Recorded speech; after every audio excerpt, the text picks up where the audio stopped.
wá gbọ́ ṣíṣe àti máṣe tòní gẹ́gẹ́ bí irúfẹ́ ìràwọ̀ tí ò ń lò. Mo kí Ọlọ́run Ọba, mo sì bo Olódùmarè, ìbà akọ́dá ayé, ìbà aṣẹ̀dá ọ̀run, mo ṣe bọ̀rùnmìlà atórí ẹni tí ò sunwọ̀n ṣe, mo júbọ ọkùnrin, mo júbọ obìnrin, mo kí gbogbo ojú tó ń wò mí níbikíbi tí ẹ ti ń gbọ́ mi káàkiri àgbáńlá ayé.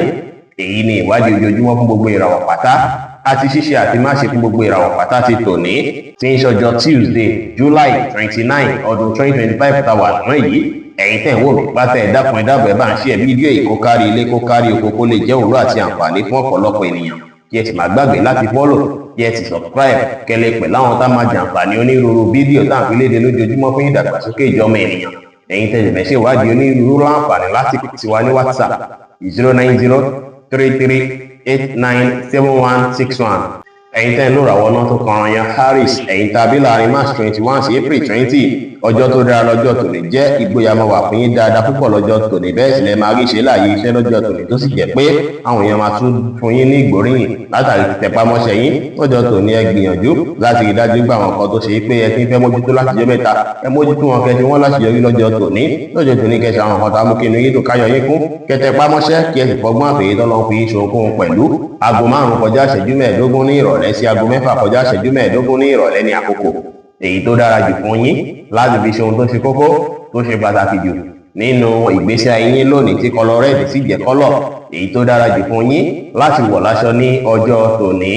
Ẹ̀yin tẹ́ ń lò ràwọ̀ erùpẹ̀ alámọ̀ Taurus, ẹ̀yin tàbí láàrin April 21 sí May 20. Lọ́jọ́ tòní ọkàn yín máa balẹ̀ pẹ̀sẹ̀, káyìíká yín sì máa balẹ̀ fàlàáfíà. Ọjọ́ tòní dára púpọ̀ láti ìlú àkókò àti ìgbà ní ilé pẹ̀lú àwọn olólùfẹ́ yín. Ẹ relax kẹ́ enjoy ọjọ́ tòní, ẹ má ṣe ohun tó lágbára jẹ̀mí lọ. Ẹ fi ìfẹ́ àti ọ̀yàyà hàn sí àwọn ènìyàn, kẹ́ sì ṣe dáadáa sáwọn èèyàn pẹ̀lú. Aago 11 láàárọ̀ sí aago 12 ní ọ̀sán ní àkókò èyí tó dára jù fún yín láti fi ṣe ohun tó ṣe kókó tó ṣe pàtàkì jù nínú ìgbésí ayé yín lónìí, tí kọlọ yẹ́lò sì jẹ́ kọ́lọ̀ èyí tó dára jù fún yín láti wọ̀ láṣọ ní ọjọ́ tòní.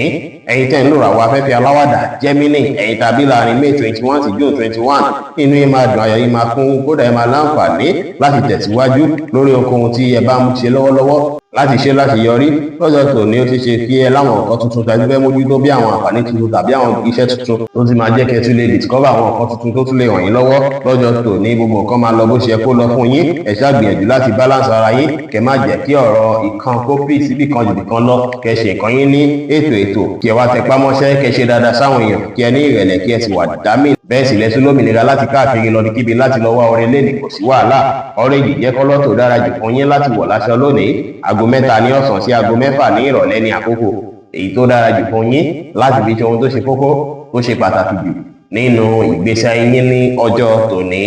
Ẹ̀yin tẹ́ ń lò ràwọ̀ omi agbára Cancer, ẹ̀yin tàbí láàrin June 22 sí July 22. Ẹ jìnnà sí à ń fojú ìjà sẹ́nikẹ́ni pátápátá lọ́jọ́ tòní, ó kẹ́ jìnnà lẹ́ni kí ẹ rí dájú pé ẹ jìnnà sí gbogbo nǹkan tó jọ mọ́ ìfàǹfà tàbí ìjà láàyè iṣẹ́. Ẹ má ṣe òwe bóyá ẹ̀yin lẹ jàre lágbájá, ẹ̀yin lẹ jàre tàmẹ̀dù lọ́jọ́ tòní. Ẹ ṣáà rí dájú pé ẹ mú sùúrù lò dáadáa lọ́jọ́ tòní. Ẹ máa padà rí pé sùúrù yẹn á jẹ́ tó ṣe é pé á padà jẹ́ kí nǹkan padà rí bí ẹ ṣe ń fẹ́ láyè káyè. Ó dára kẹ́ lo àkókò àti ìgbà lọ́wọ́ ọ̀rọ̀ lẹ́pẹ̀ láwọn olólùfẹ́ yín. Ìyẹn máa jẹ́ kí mójú yín túnṣẹ́ pẹ́rẹ́ lọ́jọ́ tòní. Kí ẹ múra dáadáa, kí ẹ dòrí lójú, kí ẹ má bọ̀rọ̀ ní àbí ọ̀rọ̀ ìtàn sí èèyàn. Ẹ gbà láfíà láàyè, ẹ má jẹ́ kí mọ̀lára yín lágbára jù yín lọ, kí ẹ ní ìrẹ̀lẹ̀, kí ẹ sì wá ìrọ̀rùn láwùjọ yín pẹ̀lú. Aago 5 ní ìrọ̀lẹ́ sí aago 6 kọjá 30 ìṣẹ́jú ní ìrọ̀lẹ́ ní àkókò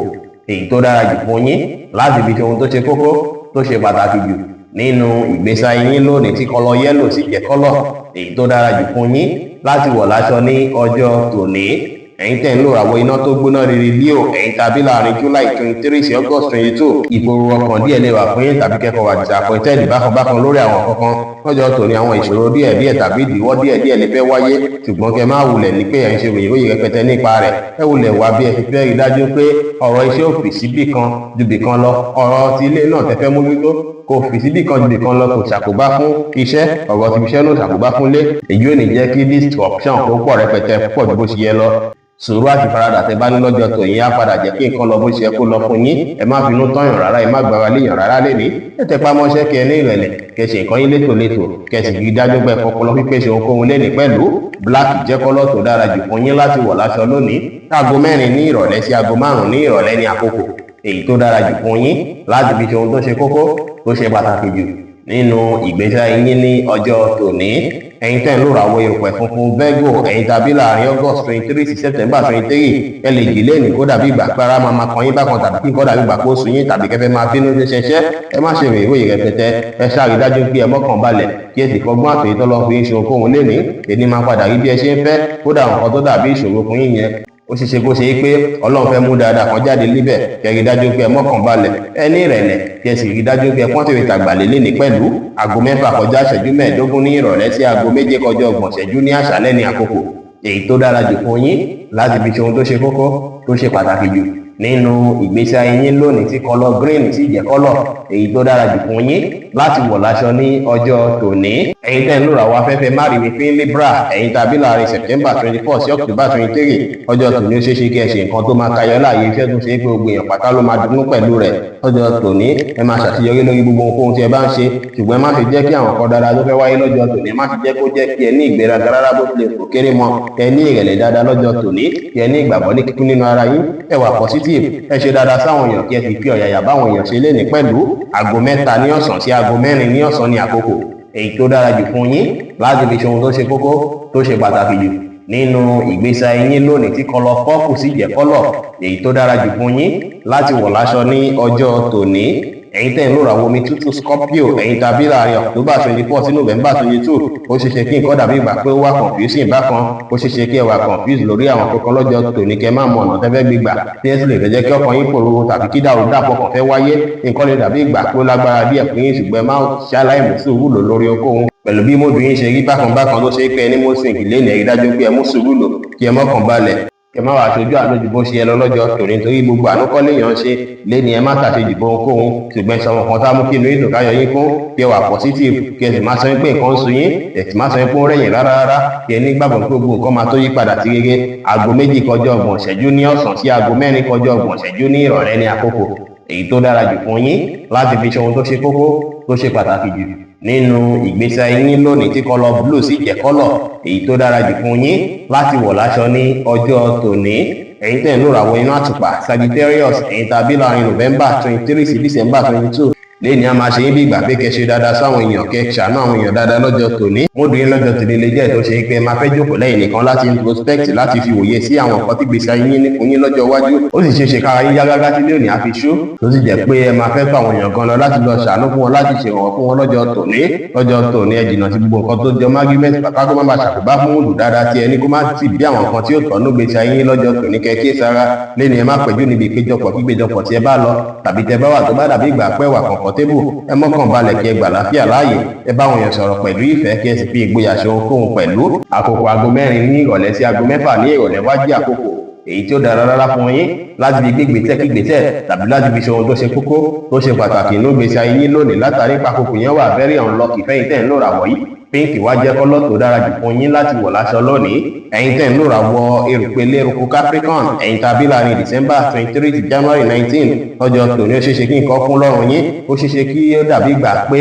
orí yín kún rẹpẹtẹ ó ṣeéṣe káwọn nǹkan tẹ́ fẹ́ ṣe kó pọ̀ rẹpẹtẹ lọ́jọ́ tòní tí yẹn sì lè jẹ́ kí ẹ wà confused tàbí kó dàbí ìgbà pé nǹkan sun yín lọ́jọ́ tòní ẹ gbìyànjú láti mọ́kànbalẹ̀ ẹ fi mọ́kànbalẹ̀ dáadáa kí ẹ ṣí lọ kí wàá gbájúmọ́ nǹkan tí ẹ fẹ́ ṣe yìí kí ẹ rí dájú pé ẹ gbìyànjú agbára yín láti fi wọ́n láṣeyọrí ó dára tí ẹ bá lè ní ìgboyà tẹ́sí lè ní ìrètí pé kí ní ìyí o ẹ ní pẹ́ ṣe tán láti yọrí o ìyẹn máa jẹ́ kí ẹ lè borí ìṣòro kí ìṣòro àbí nǹkan tó bá pọ̀ lọ́rùn yín lọ́jọ́ tòní ẹ free mind yín kí ẹ wà positive ẹ pa àwọn àṣírí kọ̀ọ̀kan yín mọ́ àwọn plan tẹ ní kẹ pamọ́ láṣìírí wáìnì jẹ́ kọ́lọ́ tó dára jù fún yín láti wọ̀ láṣọ lónìí aago 4 ní ìrọ̀lẹ́ sí aago 5 ní ìrọ̀lẹ́ ní àkókò èyí tó dára jù fún yín láti fi ṣe ohun tó ṣe kókó tó ṣe pàtàkì jù nínú ìgbésí ayé yín ní ọjọ́ tòní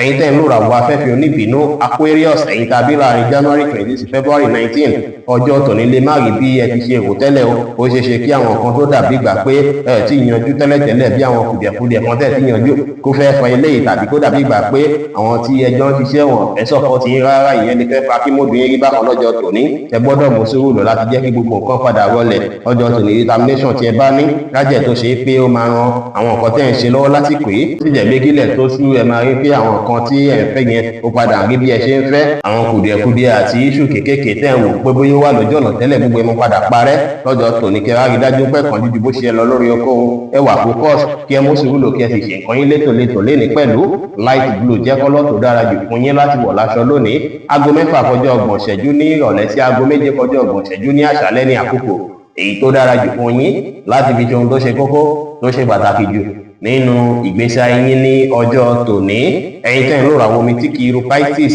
ẹ̀yin tàbí láàrin February 20 sí March 20 lọ́jọ́ tòní ó ṣe ṣe kí ẹ lọ́ra yín ní ipò kan tí ẹ ò nífẹ̀ẹ́ tí ó lè dàbí ipò yín láyé lórí ẹ̀ tó sì jẹ́ fáwọn kan tó ń fàkóru ọkàn yìí ẹ̀yin gan fúnra yóò lè fi gọ́ àtún pé nǹkan báyìí ló fà á lọ́jọ́ tòní ẹ má wulẹ̀ bẹ̀rù láláì nídìí kẹsì má wulẹ̀ stress ara yín ju bó ṣe yẹ lọ ẹ bá wulẹ̀ ronú nípa ẹ̀gbọ́n fúngbà díẹ̀ máa ń pẹ̀ tí ẹ wulẹ̀ lè fi gọ́ àtún kan tó ń fa àwọn ọmọbìnrin lọ́jọ́ tòní tó rí báyìí ṣùgbọ́n ìdájọ́ pé ẹ mọ́kàn ara yín balẹ̀ ẹ ṣe nǹkan tá mú kí inú yín dùn káyọ̀ yín fún ẹ má dá sọ́rọ̀ tí wọn pè é sí àbẹ́ tí ó kàn yín ṣe dáadáa sáwọn èèyàn kí ẹ sì máa sọ̀rọ̀ àsọjù ní àwùjọ bẹ́ẹ̀ sì ni kẹ́kẹ́ ìtàkùkù láti fi ṣe prayer léde dára rẹ́ẹ̀dì jẹ́ kọ́lọ́ tó dára jù fún yín láti wọ̀ láṣọ lónìí aago 2 ní ọ̀sán sí aago 5 ní ìrọ̀lẹ́ ní àkókò èyí tó dára jù fún yín láti fi ṣe ohun tó ṣe kókó bó ṣe pàtàkì jù nínú ìgbésí ayé yín lónìí ó ṣeé ṣe kí ọ̀pọ̀ yín láàlá lọ́jọ́ tòní bí ó ṣe jẹ́ nìyẹn fún gbogbo orúfẹ́ ìràwọ̀ méjìlá tó wà pátá ẹ̀yin tẹ́ ń wò mí pátá ẹ má gbàgbé pé Ọlọ́run Olódùmarè nìkan lọ́ba tó ní ìmọ̀ jùlọ fẹ́yìn tẹ́fẹ́ ṣèwádìí onírúurú ẹ láǹfààní láti kàn sí wa ní WhatsApp